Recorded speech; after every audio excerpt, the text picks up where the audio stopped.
दोस्तों, आज का मेरा टॉपिक है आपके बचपन से जुड़े खेल से जुड़ा एक टॉपिक। नाम है सांप और सीढ़ी। ये लर्निंग हैबिट वैल्यू के साथ जुड़ा एक गेम। बचपन से आज तक हम लोगों ने इस लोकप्रिय गेम को सैकड़ों बार खेला होगा और एक्सपीरियंस लिया है। साहब, 13वीं शताब्दी के टाइम का ये गेम, जिसमें जो गेम भी था और जिसमें वैल्यू भी ऐड थी। बाद में अंग्रेज़ों ने इसको है ना स्नेक या लैडर का नाम दिया और धीमे धीमे करके इसकी वैल्यू कम हो गई। साहब, कोई भी गेम या कोई भी चीज़ जो एक सदी क्रॉस करती है तो साहब सदी तभी क्रॉस करती है जब उसमें खुद की अपनी कोई वैल्यू होती है। अदरवाइज़ सदी तक किसी भी चीज़ को ढोया नहीं जा सकता। वैसे ही रहा इस गेम में। अब तक हम लोगों ने जो इस गेम को खेला तो वो केवल एक गेम के जैसे था कि एक 100 तक का नंबर है, वहाँ तक पहुँचना है। बट इसमें जो वैल्यू थी वो कहीं ना कहीं वो रह गई, हम उससे अनजान रहे। तो पिछले लॉकडाउन में जब मैंने इस गेम में पर्पस डालने का प्रयास किया तो मुझे कुछ साइकोलॉजिकल ऑब्जर्वेशन मेरे सामने आया। और खेल खेल में साहब, जैसा हम समझ जानते हैं कि चीज़ों को समझना आसान हो जाता है, स्पेशली बच्चों को बच्चों के साथ में। इस गेम में जैसा हम जानते हैं कि सांप और सीढ़ी होती है, तो मैंने हर एक स्नेक को जो जीवन की वो हैबिट जो जीवन में ग्रोथ के लिए इम्पॉर्टेंट है उनका नाम दिया। जैसे ग्रीड है, लस्ट है, एरोगेंस है, एंगर है आदि। सिमिलरली इसकी जो लैडर है, उस लैडर को जो लाइफ की वो हैबिट्स जो लाइफ में आगे जाने के लिए ज़रूरी होती है वो नाम असाइन कर दिया। जैसे knowledge, faith, reliability, self confidence आदि। तो साहब, बच्चों को साथ जब हम लोगों ने गेम को खेलना स्टार्ट किया तो कभी स्नेक ने बच्चे को काटा तो उसका नंबर डाउन हो गया। नंबर डाउन होने के बाद में इमीडिएटली चेहरे पे ना एक दुख की हैबिट, एक एहसास कि अरे यार, ये तो मेरा नंबर डाउन हो गया है। तो उस स्नेक के ऊपर में नाम दिखा तो वहाँ पे जो भी प्री असाइंड नेम था, जैसे ग्रीड, एरोगेंस, तो पहले उसने पूछा कि ये ग्रीड क्या होती है, एरोगेंस क्या होती है। तो उसको उस दुख के टाइम पे जब आप उसका मतलब समझाते हो तो उसको समझ में आता है कि यार ये मतलब होता है। उसका वो एहसास उस टाइम का उस एक्टिविटी के साथ में रहता है, उस वर्ड के साथ में रहता है।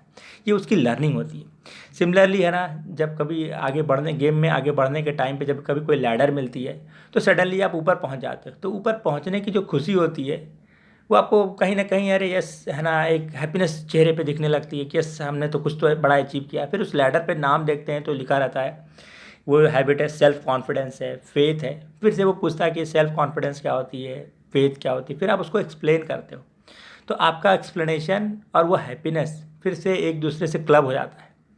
और जब आप गेम कोई एक गेम जब ओवर होता है तो कम से कम 5 टाइम्स आपको लैडर मिलती है, 5 टाइम्स स्नेक्स मिलता है ऑन एन एवरेज। तो उतनी बार है ना ये शब्द रिपीट होते हैं, ये वैल्यूएबल शब्द रिपीट होते हैं विद इमोशन, और ये आपके ब्रेन में जा रहे होते हैं। चूँकि ये गेम खेलने के टाइम पे कोई प्रेशर नहीं होता है और धीमे धीमे करके ये एडिशन आपके ब्रेन में हो रहा होता है। और जब इस तरीके का गेम लूडो वगैरह ना, शायद ही कोई ऐसा हो जो 50 टाइम्स 100 टाइम्स अपने लाइफ में ना खेला हो। तो इस तरह की चीज़ें हैं ना, मल्टीपल टाइम्स खेलने के बाद में आपके सबकॉन्शियस ब्रेन में चली जाती हैं। और ये जो वैल्यू की ये जो वर्ड्स हैं, वर्ड्स की जो वैल्यू है जब भी आपके ब्रेन में जाती है खेलने के टाइम पे, तो लाइफ में जब भी कभी ज़रूरत पड़ेगी तो वो आपको इमीडिएटली किक करेगी।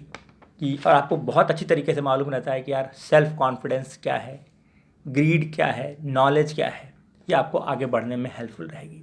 साहब, जब कभी आपको कभी लूडो खेलने, ये सांप एंड सीढ़ी खेलने का मौका मिले तो एक बार उस सीढ़ी को या उस लैडर को आप स्नेक को नॉमेनक्लेचर कीजिए।